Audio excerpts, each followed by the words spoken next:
Baiklah Bapak Ibu, saudara-saudariku sekalian, komunitas KKI Satora yang saya kasih dalam Yesus Kristus. Selamat malam semuanya. Tema pertemuan kita pada malam hari ini, yaitu di manakah Allah di tengah badai kehidupan. Dan perikop yang akan menjadi perenungan kita berkaitan dengan tema kita ini, saya ambil dari Injil Matius, bab 8, ayat 23, bukan ayat 25 ya, tenaga ayat 23. Bab 8 ayat 23 sampai dengan ayatnya yang ke-27. Injil Matius bab 8 ayat 23 sampai 27, bunyinya demikian. Lalu Yesus naik ke dalam perahu dan murid-muridnya pun mengikutinya.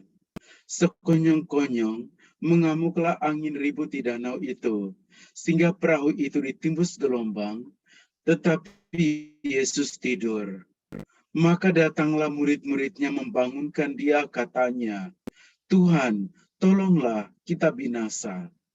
Ia berkata kepada mereka, "Mengapa kamu takut, kamu yang kurang percaya?" Lalu bangunlah Yesus menghardik angin dan danau itu, jadi teduh sekali. Dan heranlah orang-orang itu, katanya, "Orang apakah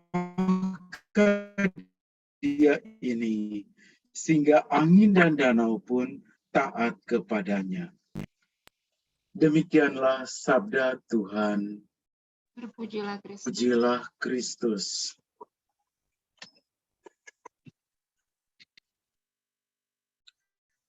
Bapak Ibu, saudara-saudara sekalian yang saya kasih dalam Yesus Kristus,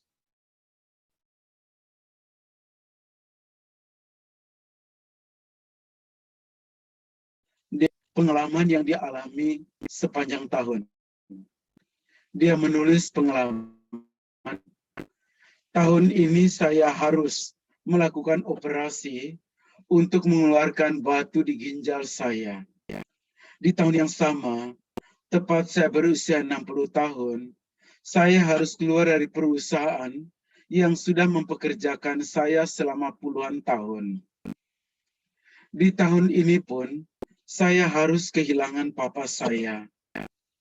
Masih di tahun yang sama, kami sekeluarga mengalami kecelakaan yang mengakibatkan mobil saya yang saya sayangi rusak parah. Sungguh, tahun ini merupakan tahun yang buruk. Selesai dia menulis, dia keluar dari ruang kerjanya.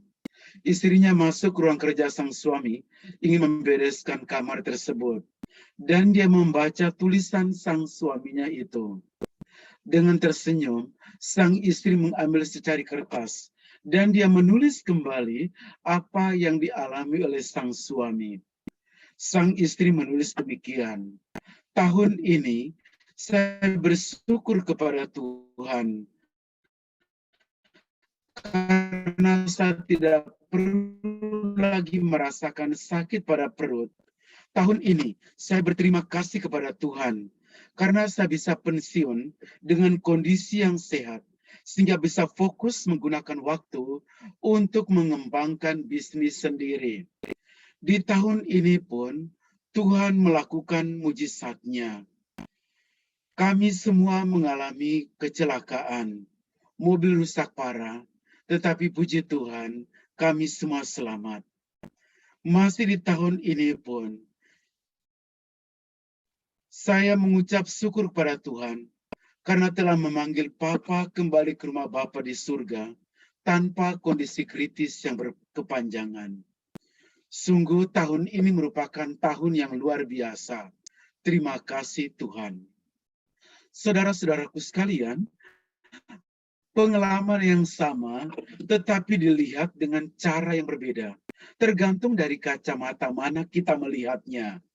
Apakah kita melihat hidup ini sebagai beban, ataukah kita melihat hidup ini sebagai berkat? Oleh karena itu, saudaraku sekalian, tidak mungkin orang hidup ini tidak mempunyai masalah atau beban hidup. Dalam intensi-intensi yang dibacakan tadi, memperlihatkan kepada kita bahwa setiap kita manusia mempunyai beban dan masalah. Hidup pasti ada banyak cobaan. Kalau sedikit, namanya cobain. Oleh karena itu, saudaraku sekalian, menarik untuk kita renungkan bacaan Injil yang kita dengar pada kesempatan ini, yang diambil dari Injil Matius bab 8 ayat 25 sampai 27. Kita lihat ayat yang pertama, saudaraku sekalian. Kita melihat ayat pertama memperlihatkan kepada kita bagaimana para murid ini mereka mengikuti kehendak Tuhan. Dikatakan, saudaraku sekalian, lalu Yesus naik ke dalam perahu dan murid-muridnya pun mengikutinya.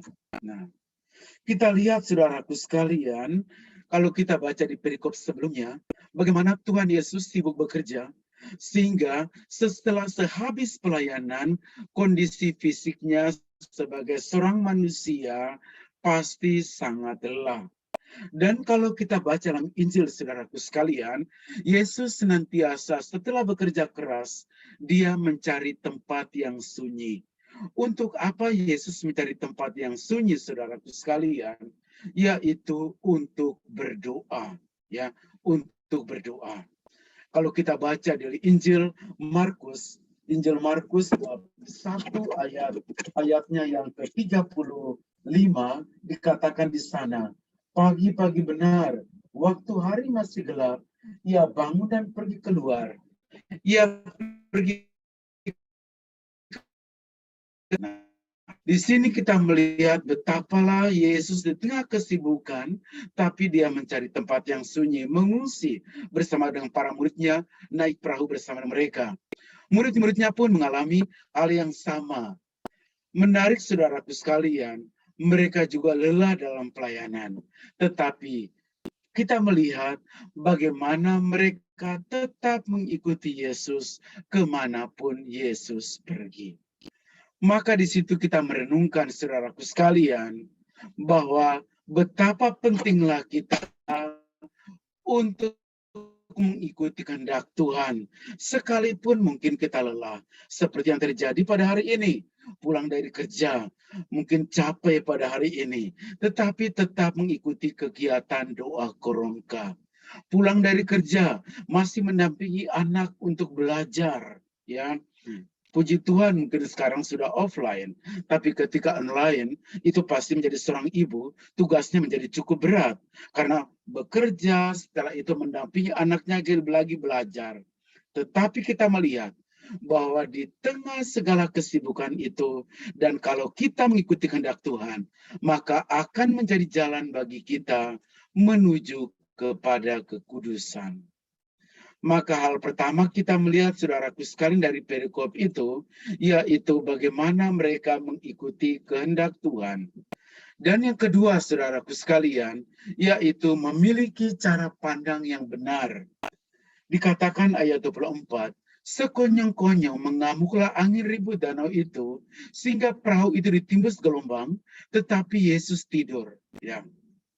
Bahasa Yunaninya dari angin ribut adalah seismos, ya. Itu dalam bahasa Yunaninya, yang artinya gempa bumi. Tapi gempa buminya itu ada di tengah danau. Dan kata itu lalu akhirnya menjadi seismologi, suatu ilmu yang mempelajari tentang gempa bumi. Dan karena itu angin ribut ini dikatakan sebagai the great storm, yang sebetulnya boleh dikatakan sebagai gempa yang ada di dasar danau tersebut. Kita melihat, saudaraku sekalian, yaitu bahwa ini tentu menjadi satu masalah yang boleh dikatakan cukup besar. Bahkan bagi orang yang berpengalaman, seperti Petrus dan kawan-kawannya, yang notabene adalah para nelayan. Maka kita melihat, saudaraku sekalian, apa yang menarik di situ. Para murid ada bersama Yesus dalam perahu, ya, tetapi di situ kita belajar bahwa Yesus ada bersama dengan para murid tidak berarti bahwa perjalanan mereka itu aman-aman saja. Ketika kita mengundang Tuhan dalam perjalanan kehidupan kita, tidak berarti, saudaraku sekalian, hidup kita tanpa masalah. Ketika saya rajin mengikuti doa Koronka, tidak berarti bahwa hidup saya juga senantiasa baik adanya. Tidak selamanya demikian, saudaraku sekalian. Nah, namun kita sadar dan kita melihat bahwa pada saat masalah datang, murid-muridnya ini, mereka melihat Yesus tidur. Kenapa? Karena keletihan dalam pelayanannya dapat kita pahami bahwa Yesus selalu tidur. Saya mungkin sedikit mendramatisir saudaraku sekalian. Yesus mungkin pada saat tidak bangun, dia melihat, oh ada badai, ada angin ribut. Setelah itu dia tidur lagi. Tetapi para murid saudaraku sekalian, ketika mereka melihat angin yang besar, ketika melihat badai tersebut, lalu mereka aku sekalian, yaitu bahwa sering kita melihat bahwa Yesus tertidur pada saat masalah kehidupan kita. Mengapa? Karena yang kita gunakan adalah mata jasmani kita. Tuhan yang kita sembah adalah roh. Oleh karena itu, saudaraku sekalian, dalam pelbagai peristiwa yang kita alami dalam kehidupan kita, penting juga kita melihat persoalan dan masalah tersebut dari sisi iman kita. Nah, dan hal yang kedua yang perlu kita lihat bagaimana melihat masalah itu dari sisi yang berbeda. Yang ketiga, yaitu mengandalkan Tuhan.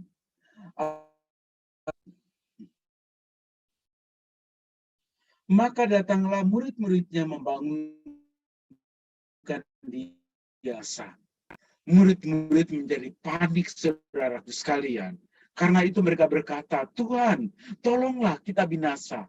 Dan ini memperlihatkan ada sebuah nada keputusasaan di dalam teriakan tersebut. Saudara-saudariku sekalian, sebenarnya itu tidak ada masalah dan ketakutan, rasa cemas, kesedihan yang kita rasakan. Tetapi menjadi salah kalau hal itu menguasai kita. Ya, saya yakin kemarin ketika kita COVID itu pasti ya hingga pada saat ini pasti ada ketakutan, ada kecemasan yang terjadi dalam kehidupan kita. Saya teringat tahun yang lalu ketika Delta itu, virus Delta itu begitu luar biasa, di komunitas kami 8 pastor itu kena COVID, ya. Dan dalam komunitas ketika mereka semua itu ke Karolus dan dirawat dan setelah itu dikatakan ya karena CT mereka sudah cukup bagus sehingga harus pulang karena pada waktu itu rumah sakit memang penuh. Dan ketika mereka kembali dan dirawat di rumah, ya ketika melewati tempat di kamar para pastor tersebut, saya satu kali lupa memakai masker. Dan begitu lewat di depan kamarnya, lalu saya tutup hidung karena ketakutan. Nah, saudaraku sekalian, kita melihat yaitu bahwa hal yang menjadi salah ketika ketakutan itu begitu menguasai hidup kita. Dan dalam keadaan seperti itu, penting bagi kita yaitu membangunkan Tuhan. Ya. Kita bisa saja, saudaraku sekalian, meminta nasihat pada orang di sekitar kita. Tetapi tetap Tuhanlah yang harus kita temui pertama kali dengan melalui apa? Yaitu melalui doa. Ya. Karena pusat hidup kita adalah Tuhan. Teriakan para murid mengajak kita untuk bagaimana pentingnya kita berdoa.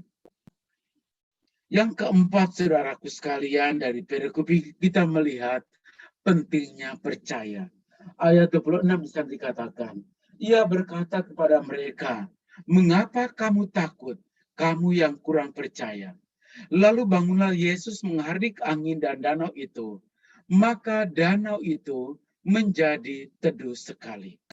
Kata kurang percaya, bahasa Yunaninya oligopistos, yang artinya iman yang kecil. Yesus tidur, sementara murid-muridnya ini ketakutan luar biasa. Badai tidak membangunkan Yesus, saudaraku sekalian, dari tidurnya. para muridnya lah yang membangunkan Yesus. Oleh karena itu kita melihat saudaraku sekalian, Yesus bangun bukan pertama-tama untuk menenangkan badai. Karena badai itu bukan masalah bagi Yesus. Yesus bangun saudaraku sekalian. Pertama-tama untuk apa? Badai tidak membangunkan Yesus. Yesus bangun pertama-tama untuk menenangkan para muridnya. Karena badai bukan masalah bagi Yesus. Ayat katakan, ia berkata kepada mereka, mengapa kamu takut? Kamu yang kurang percaya. Nah, inilah saudaraku sekalian, kurang percaya, iman yang kecil tadi. Takut saudaraku sekalian, membuat kita melihat masalah yang kecil menjadi besar. Takut seringkali membuat kita lalu bertingkah laku berlebihan. Sebaliknya, kalau percaya kepada Tuhan, membuahkan ketenangan. Percaya kepada Tuhan, membuat kita lalu menjadi lebih tenang di tengah badai masalah yang kita alami dalam kehidupan kita. Oleh karena itu, saudaraku sekalian, penting bagi kita untuk apa? Tidak menjadi orang yang dikuasai oleh ketakutan ini. Seringkali dalam kehidupan berkeluarga, ketakutan ini menjadi begitu menguasai. Begitu suami ke kantor, sang istri telepon, halo Pi, lagi di mana ya? Ya Mir, lagi jalan ke kantor, Manya kenapa? Ya hati mami kok nggak enak ya. Begitu sampai di kantor, ditelepon lagi. Halo Pi, lagi di mana? Ya di kantor, Manya kenapa? Kok telepon melulu? Nanti setelah itu jam 12 telepon lagi. Begitu ditelepon, nomor telepon yang Anda tuju sedang sibuk. Cobalah berapa menit lagi. Waduh, teleponnya mati. Jangan-jangan ini saudaraku sekalian memperlihatkan bagaimana kehidupan orang lalu dikuasai oleh ketakutan tersebut, ya. Dan dari situ keluarnya dari mana? Dari hati, ya. Kalau hati itu buruk, nanti menyebabkan pikiran kita buruk. Kalau pikiran kita buruk, lalu kata-kata kita juga menjadi buruk. Maka hati-hati dengan hati. Maka seringkali saudaraku sekalian, kita juga sudah melihat ada banyak mujizat yang kita alami dari Tuhan dalam kehidupan kita. Namun, seringkali iman yang kecil bisa saja membuat kekhawatiran, persoalan yang kita hadapi dalam kehidupan, lalu terasa menjadi begitu besar. Orang khawatir, saudaraku sekalian, adalah orang yang memiliki iman yang kecil, seperti orang yang tidak mengenal Tuhan. Orang seperti ini, fokusnya itu pada masalah, bukan kepada Tuhan. Oleh karena itu, saudaraku sekalian, ketika ada problem, kita tidak berkata, kenapa masalah saya begitu besar? Tapi ketika ada problem, ketika ada masalah, kita berkata, hai masalah, Tuhan saya lebih besar dari masalah yang saya hadapi. Nah, kekhawatiran ini, saudaraku sekalian, seringkali membuat kita lalu menjadi kurang bersyukur di dalam kehidupan kita. Yang berikut, saudaraku sekalian, pentingnya itu mengenali Tuhan. Ayat 27 dikatakan, dan heranlah orang-orang itu katanya, orang apakah dia ini? Sehingga angin dan danau pun, kata-kata ini saudaraku sekalian, kita diajak untuk apa? Mengenal Tuhan lebih dalam. Jangan sampai dia melakukan sesuatu yang besar buat kita, tetapi kita tidak mengenal dia secara pribadi. Murid-murid dalam Injil, saudaraku sekalian, mereka tahu Tuhan begitu berkuasa, ya, dan mereka juga baru menyaksikan betapa danau itu menjadi teduh sekali.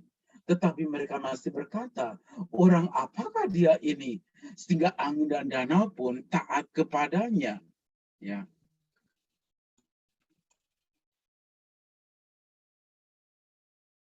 Oleh karena itu, saudara-saudaraku sekalian terkasih, dalam Injil yang kita dengar pada hari ini, kita menyadari bahwa perjalanan kehidupan kita adalah seperti murid-murid ini. Perahu adalah gambaran dari kehidupan kita. Tidak selamanya kehidupan kita berjalan dengan mulus, tanpa hambatan. Kerap sekali ada riak-riak gelombang, kadang mendebarkan, kadang menimbulkan kecemasan, kadang menimbulkan kepanikan dalam kehidupan. Ada konflik dalam keluarga, dalam komunitas KKI mungkin saja dapat terjadi. Pandemi yang terjadi pada saat ini ya dapat membuat kita menjadi takut, bingung dan cemas. Nah, dan dalam segala situasi itu, kita dapat saja berkata seperti para murid, celakalah kita. Sering kita berbuat, saudaraku sekalian, ketika berhadapan dengan semua itu, yaitu menyalahkan dan melawan Tuhan. Seperti para murid ini, Guru, engkau tidak perlu kita binasa. Kok tidur? Badai begini besar malah masih tidur. Sikap ini bisa saja timbul karena peristiwa demi peristiwa yang mungkin menyedihkan yang kita alami dalam kehidupan kita. Dan segala situasi itu dapat saja membuat kita marah, protes, bahkan bisa saja meninggalkan Tuhan di dalam kehidupan kita. Dan kita bisa menjadi orang Katolik 5N, ya. Orang Katolik 5N artinya apa? Orang Katolik yang suka ngeluh, suka ngedumel, suka ngeyel, suka ngomel, suka ngegosip. Orang Katolik 5N. Nah, ketika berhadapan dengan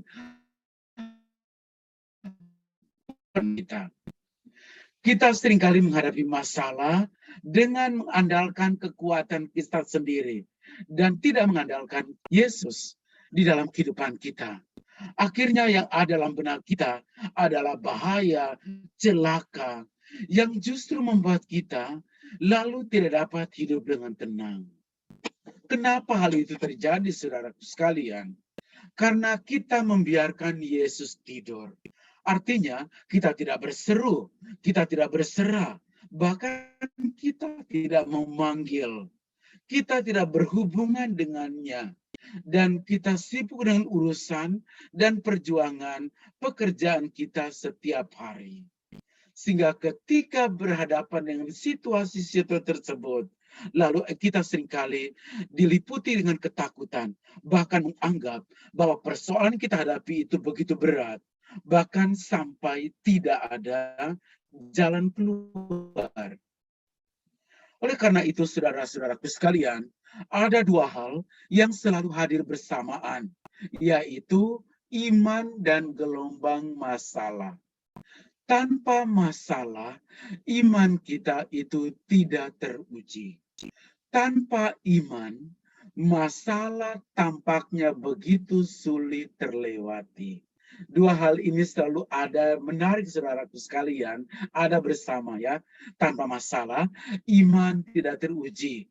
Iman kita semakin teruji saudaraku sekalian. Melalui apa? Melalui persoalan-persoalan yang kita alami di dalam kehidupan kita. Dan tanpa iman, masalah tampak begitu sulit untuk dilewati, ya. Bahwa kalau saya punya iman, maka apapun problem, apapun masalah yang saya alami, saya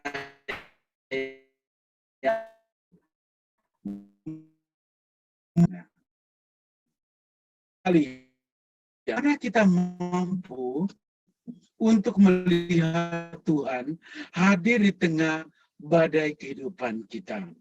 Yang pertama, yaitu biarkan hidupmu dipimpin oleh Roh Kudus. Dan saudaraku sekalian, dalam Injil Lukas bab 4 ayat 1, di sana dikatakan, Yesus yang penuh dengan Roh Kudus. Jadi hal yang pertama, yaitu biarkan kehidupan kita dipimpin oleh Roh Kudus. Yesus ketika penuh dengan Roh Kudus, dia lalu dibawa oleh Roh Kudus dari Sungai Yordan, dibawa ke padang gurun. Keadaan padang gurun, saudaraku sekalian, saya kalau bawa orang peziarah dari Indonesia untuk pergi berziarah ke Holy Land, Maka dari Mesir, ketika kita menuju Gunung Sinai, kita akan melewati padang gurun. Dan ketika melewati padang gurun, saya menjelaskan tentang Mara, Elim, menjelaskan tentang Musa yang memimpin bangsa Israel keluar dari Mesir. Apa yang terjadi? Yaitu mereka tidur. Saya membangunkan mereka. Sudah bayar begitu mahal, sampai dalam bus kamu tidur. Bangun, mari kita melihat situasi yang luar biasa ini. Mereka lalu mengatakan, pastor, di padang gurun ini tidak ada apa-apanya. Padang gurun, saudaraku sekalian, suatu keadaannya tentu tidak mengenakan, ya. Dan hidup kita seperti padang gurun ini, ya. Ada kesepian, ada sakit, kesedihan, kebimbangan, kekecewaan yang kita alami dalam kehidupan kita. Tetapi menarik saudaraku sekalian, yaitu Yesus ketika di padang gurun, kehidupannya itu dipimpin oleh Roh Kudus sehingga ia mampu untuk mengalahkan godaan-godaan iblis di padang gurun tersebut. Maka kita diajak saudaraku sekalian, yaitu apa? Apapun padang gurun kehidupan yang kita alami pada saat ini, biarkan kehidupanmu dipimpin oleh Roh Kudus. Dalam Injil Matius, bab 8, dalam surat Paulus kepada jemaat di Roma, bab 8 ayat 28 sampai 29, di sana dikatakan, kita tahu sekarang bahwa Allah turut bekerja dalam segala sesuatu untuk mendatangkan kebaikan bagi mereka yang mengasihi Dia, yaitu mereka yang terpanggil sesuai dengan rencana Allah. Sebab semua orang yang dipilihnya dari semula, ditentukannya dari semula pula untuk menjadi serupa dengan gambaran anaknya, supaya ia anaknya menjadi yang sulung di antara banyak saudara. Kata menarik di sana apa? Yaitu Allah turut bekerja dalam segala sesuatu. Tuhan bekerja dalam kehidupan kita, tidak hanya dalam keadaan baik-baik saja, tetapi dalam keadaan yang tidak menyenangkan, yang kita alami dalam kehidupan kita, Tuhan juga selalu bekerja. Persoalannya, saudaraku sekalian, seringkali kita tidak menyadari, seringkali kita tidak terima, seringkali kita menolak bahwa kenapa Allah itu tidak mengeluarkan saya dari persoalan yang saya hadapi dalam kehidupan saya pada saat ini. Oleh karena itu penting saudaraku sekalian, di tengah situasi persoalan yang kita hadapi, apalagi di tengah pandemi pada saat ini, penting untuk punya iman yang kuat. Di tengah padang gurun kehidupan kita, penting untuk punya iman. Kalau iman kita kuat, maka imun kita akan naik. Kalau imun kita naik, maka kita akan aman. Kalau kita aman, maka kita berkata amin. Karena ada harapan yang baru. Iman, imun, aman, amin. Yang berikut, saudaraku sekalian, bagaimana kita mampu melihat Tuhan hari di tengah badai kehidupan kita, yaitu menjadi pribadi yang tekun. Ya, kita menjadi pribadi yang tekun. Rahasia ketekunan adalah mengingat bahwa penderitaan yang kita alami pada saat ini bersifat sementara dan akan berlalu, sedangkan buahnya kekal.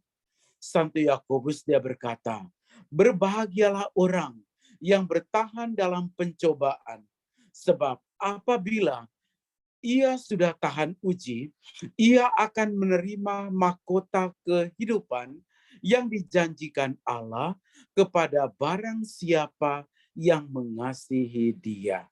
Nah, Santo Yakobus menasihati kita, saudaraku sekalian, untuk tetap berbahagia sekalipun ada pencobaan, ya, ada pencobaan. Nah, oleh karena itu, saudaraku sekalian, berbahagia dan bersyukur bila ada pencobaan. Itu artinya Tuhan sedang memusatkan perhatiannya kepada kita dan merancang hal-hal besar di dalam kehidupan kita. Oleh karena itu, tetaplah bersandar pada Allah dengan penuh kepercayaan pada besarnya rencana Tuhan di dalam kehidupan kita. Ya, sebab kalau kita kuat dalam pencobaan, maka kepada kita dijanjikan mahkota kehidupan. Lihat saudaraku sekalian, bagaimana pengalaman Bunda Maria. Bunda Maria, dia itu naik ke surga pada tanggal 15 Agustus. Kita merayakan Hari Raya Maria diangkat ke surga. Tanggal 22 Agustus, kita merayakan Maria di mahkota di surga. Tapi untuk di mahkota di surga, Maria itu ditembus oleh pedang. Ada 7 penderitaan yang dialami oleh Bunda Maria. Nah, maka kalau kita kuat, maka kita akan dijanjikan mahkota kemuliaan. Yang ketiga, saudaraku sekalian, yaitu bersukacita dan mengucap syukur.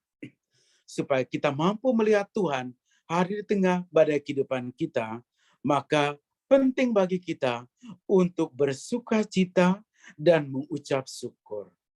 Santo Paulus memberikan nasihat kepada kita dalam suratnya di 1 Tesalonika bab 5 ayat 18. Mengucap syukurlah dalam segala hal, sebab itulah yang dikehendaki Allah dalam Kristus Yesus bagi kamu. Ya, Allah menasihati kita supaya kita bersyukur kepadanya karena Dia memakai baik itu keberhasilan kita atau keberuntungan kita, masalah-masalah kita, penderitaan-penderitaan kita untuk menggenapi rencana Allah yang indah di dalam kehidupan kita. Mengapa saudaraku sekalian? Karena melalui penderitaan yang kita alami, kita dapat melihat Tuhan, yaitu dengan membangun relasi bersama Dia, yaitu melalui doa. Pernah saudaraku sekalian, ada kepala tukang. Kepala tukang ini mereka buat satu bangunan, dan kepala tukang ini ada dikerja di lantai atas. Dan dia ingin supaya tukang yang dibawa itu bawa satu alat ke atas. Tapi karena bunyi molen, putar mesin dan pasir itu begitu keras, sehingga dia tidak dengar. Dia panggil tukang di bawah, tidak dengar. Maka yang dia lakukan adalah dia jatuhkan uang dari atas. Ya, ketika dia jatuhkan uang dari atas, maka tukang yang di bawah melihat, waduh ada uang 10.000 rupiah. Puji Tuhan. Dia ambil uang tersebut, lalu dia simpan di saku celananya. Tidak juga melihat ke atas. Lalu kepala tukang lalu melihat, oh kemungkinan uangnya kecil. Maka dia jatuhkan lagi 20.000 rupiah. Begitu tukang di bawah lihat uang 20.000 rupiah, dia berkata, puji Tuhan, ada uang 20.000 rupiah. Tidak juga melihat ke atas. Akhirnya, kepala tukang tersebut, dia jatuhkan kerikil dari atas. Kena tukang tersebut. Akhirnya dia melihat ke atas. Siapa ya usil sekali, buang kerikil dari atas. Saudaraku sekalian, kalau melihat banyak uang, lembaran merah biru, kalau kita sibuk bekerja, lupa untuk lihat ke atas. Tetapi ketika ada problem, ketika ada masalah dalam kehidupan kita, maka itu menjadi kesempatan untuk orang melihat ke atas. Maka saudara-saudaraku sekalian terkasih, saya mengajak kita untuk melihat bahwa saat ini dalam situasi di mana kita masih dalam keadaan PPKM. Bagi orang yang pesimis, PPKM kepanjangan dari pelan-pelan kita miskin. Bagi orang yang optimis, PPKM kepanjangan dari pelan-pelan kondisi membaik. Tetapi bagi kita yang percaya kepada Tuhan, PPKM kepanjangan dari percayalah, pasti Kristus menolong. Nah, saudaraku sekalian, ternyata di tengah segala badai kehidupan kita, Tuhan tidak tidur. Dia ada, Dia menyertai kita. Pertanyaannya, apakah kita membangunkan Dia? Ataukah kita hanya mengandalkan kekuatan kita di tengah segala peristiwa yang kita alami dalam kehidupan kita? Tuhan memberkati kita. Amin. Terima kasih Romo. Renungannya bagus banget. Nguatin kita semua ya.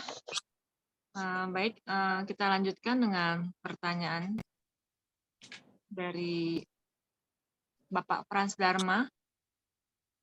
Mohon izin bertanya Romo Laurentius. Iya. Apa bedanya rasa khawatir dan rasa takut?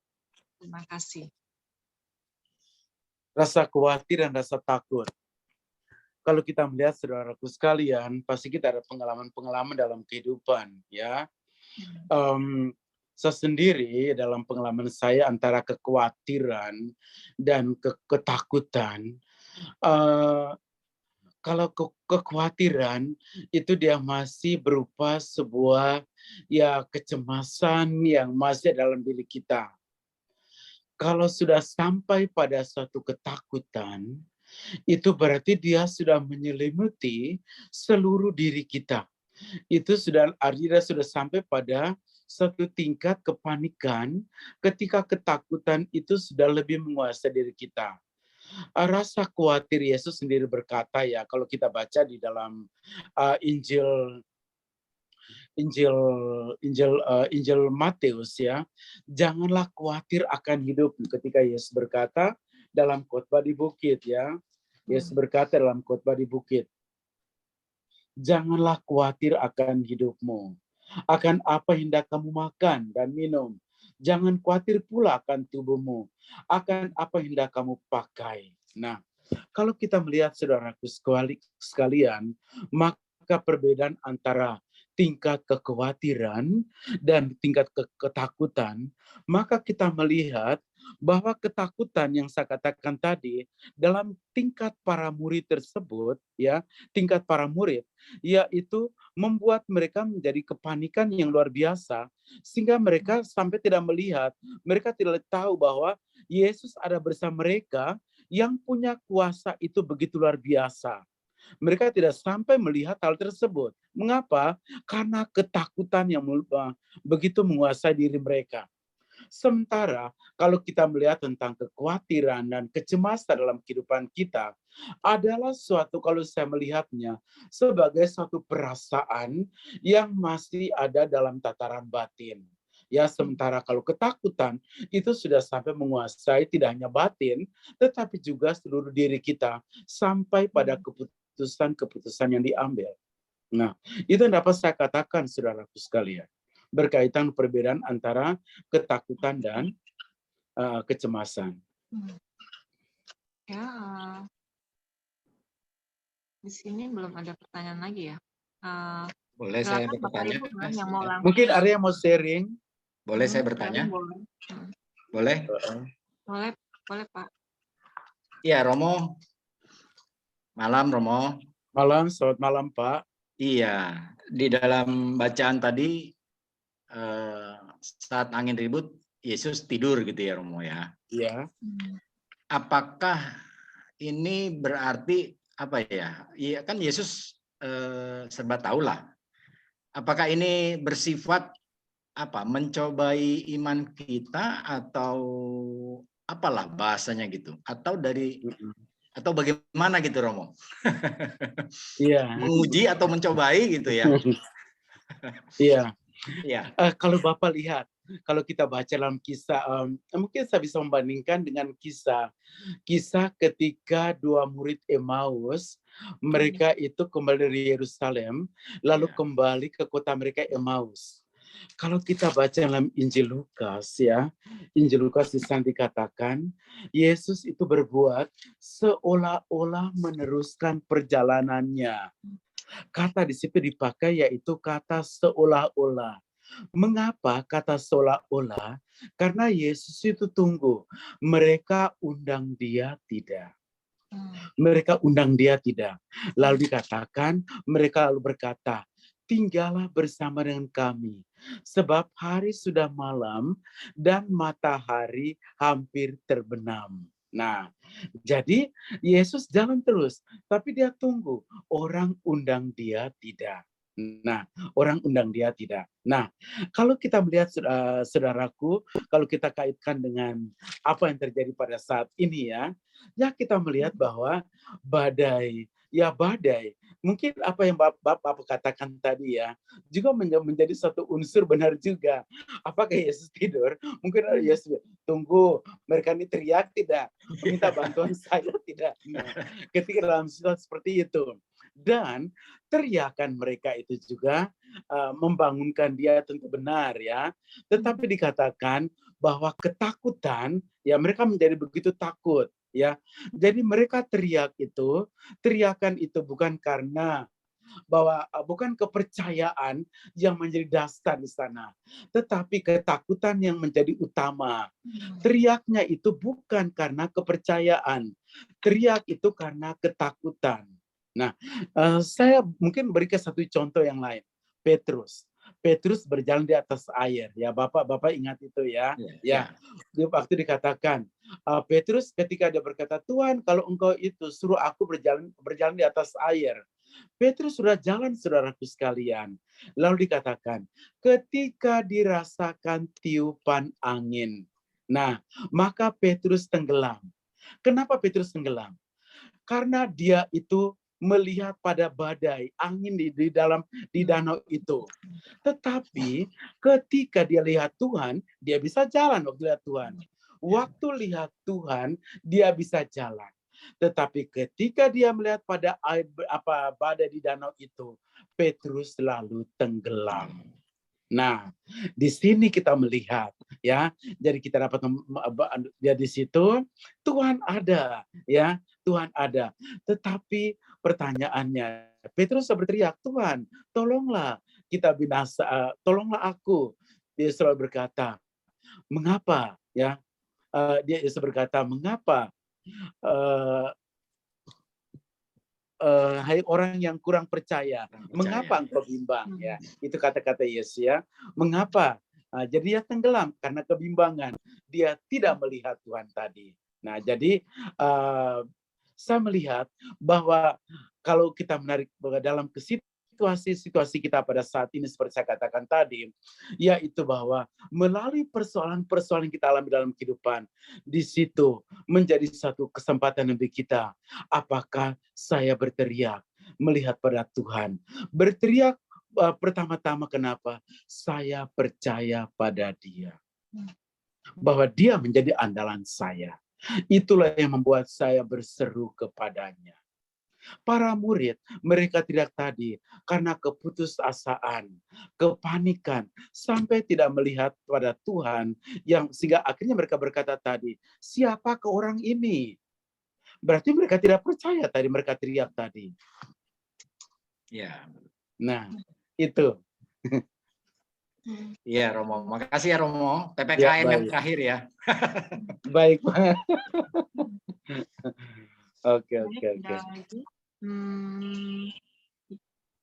Izin bertanya, Romo. Bentar ya. Apa tips supaya tetap tenang saat kita mengalami kekhawatiran dan ketakutan yang sedang dihadapi, pergumulan yang dihadapi oleh Pak Luman Raja? Apa tips supaya kita menjadi tenang? Bagaimana kita menjadi tenang di tengah persoalan yang kita alami Artinya saya katakan tadi, yaitu bahwa hidup ini, siapa sih di dunia ini, saya sebagai pastor, saya juga punya persoalan. Saya sebagai pastor punya masalah. Bapak dan Ibu yang berkeluarga juga pasti punya problem dan masalah dalam kehidupan kita. Jadi bagaimana supaya kita itu menjadi tenang dalam kehidupan kita? Hal yang saya katakan tadi, yaitu bahwa pentingnya bagi kita yaitu kita punya iman. Dasar kehidupan kita, yaitu kita punya iman. Ya, iman. Kalau iman, bagaimana supaya iman saya kuat ya? Nah, supaya saya itu bisa menjadi tenang. Nah, para murid berteriak.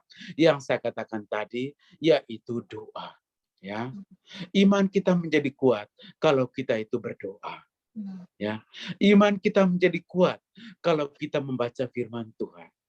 Ya, kita membaca firman Tuhan.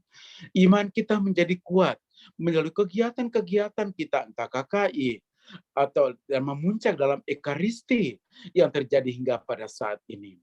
Jadi kegiatan-kegiatan rohani yang kita lakukan itu menjadi sarana bagi kita untuk menjadi tenang di hadapan Tuhan. Ya, jadi bagaimana supaya saya tenang?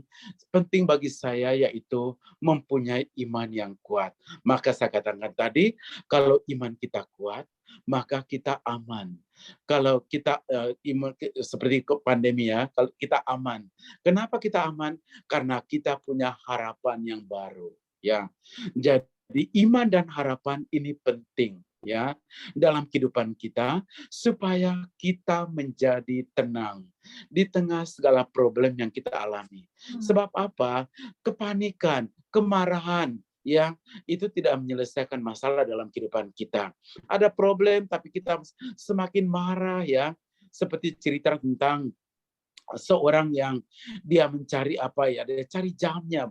Bapak itu marah-marah, kok jamnya saya di mana ya? Ini jam tangan saya di mana? Dia ribut gitu, cari jamnya. Nah, lalu sambil ngomel-ngomel sama istrinya. Akhirnya anaknya datang, coba semua diam. Lalu dia tenang, semua diam. Lalu begitu diam, dia lalu mendengar detakan bunyi jam tersebut.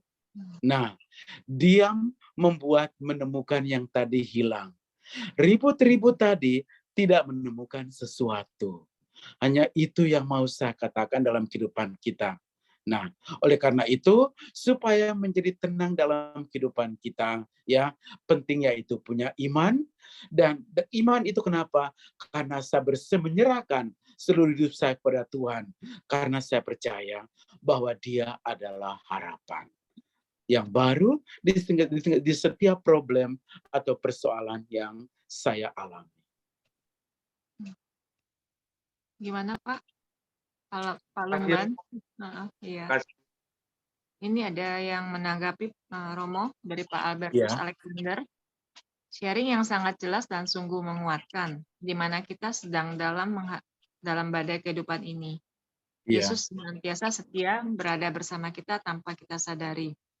Tuhan selalu menjaga dan membimbing, melindungi dan memberkati kita semua. Terima kasih banyak Romo. Ya. Amin. Terima kasih Bapak, ya benar sekali ya. Yaitu kita sadar, yaitu bahwa Tuhan itu ada. Kita sadar bahwa ketika Tuhan ada di tengah kita, itu tidak berarti bahwa persoalan kita lalu hilang. Tidak. Dia ada bersama kita, persoalan tetap ada saudaraku sekalian. Tetapi Dia memberikan kepada kita kekuatan. Ya, Tuhan berikan pada kita kekuatan sehingga kita mampu untuk menjadi pemenang di dalam persoalan yang kita alami dalam kehidupan kita. Nah, itu yang dapat saya katakan. Kemudian, oke. Romo hanya menanggapi aja, jadi kita memang di tengah badai itu kita harus selalu mengucap syukur ya Romo. Terus juga mengalihkan fokus kita ya dari hal yang buruk menjadi dengan memakai kacamata Tuhan. Betul. Juga kita belajar selalu tetap taat, tekun dan jalanin aja ya Romo dalam hidup ini. Iya. Amin. Kita. Amin. Iya. Kurang lebih gitu. Ada yang mau bertanya lagi apa? Atau waktunya Pak ya?